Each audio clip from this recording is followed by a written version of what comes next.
Hello, I'm Mika Panda Ghost Story. Please like and click the follow bell button so you don't miss my videos. Thank you. 3 Scary True Highway Horror Stories, Part 2. 12:17 according to the green clock. Shining bright for my car's dashboard is still remember that number as I was driving home from the night shift of the pharmacy I worked at, taking the highway. At this hour is a little dangerous since there's no lights, usually no other cars. At that hour and commonly deer would walk out onto the road and you wouldn't notice them until it'd be too late if they were in your direct path. That's why I always drive slow on it 50 max as the road curved to the left. A clear row of reflective lights appeared in the horizon, which I quickly realized was their reflective tape of a row of traffic cones as well as a flashing blue light. In the distance in front of them seemed to be the reflective material on a safety vest. I was so confused trying to figure out what the hell this was about that it didn't even hit me that I should be slamming on the brakes until it was almost too late. The car came to a halting stop as the hard screeching after the tire stopped and the man wearing the reflective vest started walking over to my car. Arms out waving. I guess he was tailing to move the car. As the man got closer I could see what appeared to be a police uniform under the vest. He knocked on my window with the joint of his pointer finger, so I took that as lower your window. I rolled down the window, better revealing the man's face to give you a good description. He was black, about -1 foot, skinny, slight stubble, and the left earring. He was kind of young.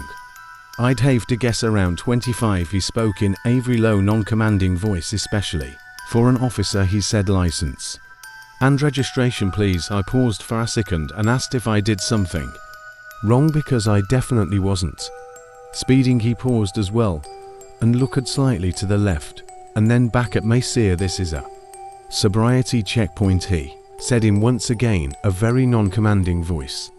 I asked why he would need my ID and registration, then if I had not yet been suspected of anything.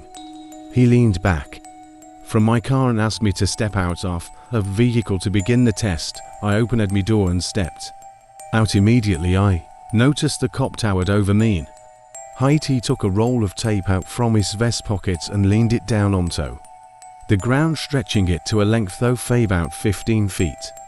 He told me to step on the end of the roll of tape and place my arms out to my sides as I walked across the tape in a straight line. I easily did it with no issues, with the cop directly behind me the whole time and comfortably close. When I got to the end of the roll of tape I could more easily see that blue flashing light.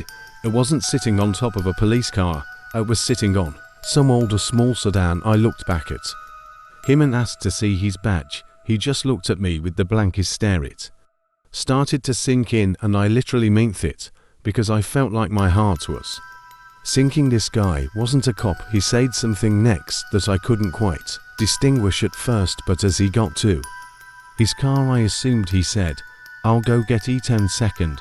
He was bent over into his car, grabbing something. While he was distracted I ran back to the car. He looked at me as I started the car and raised a gun up to me. It goes without saying I put the pedal to the floor. Asked car jumped into an acceleration through the traffic cones. I saw the headlights of the guy's car go on as I was a few hundred feet away. But at that point I was already going over 60 and there was no way he'd be catching me. I got off at the next exit, and as soon as there were street lights around it turned off my car lights to draw less attention as I finished the drive to my house. I only wish I had a dash cam at time so I could have gotten it on video. I swear it would have wound up on the news.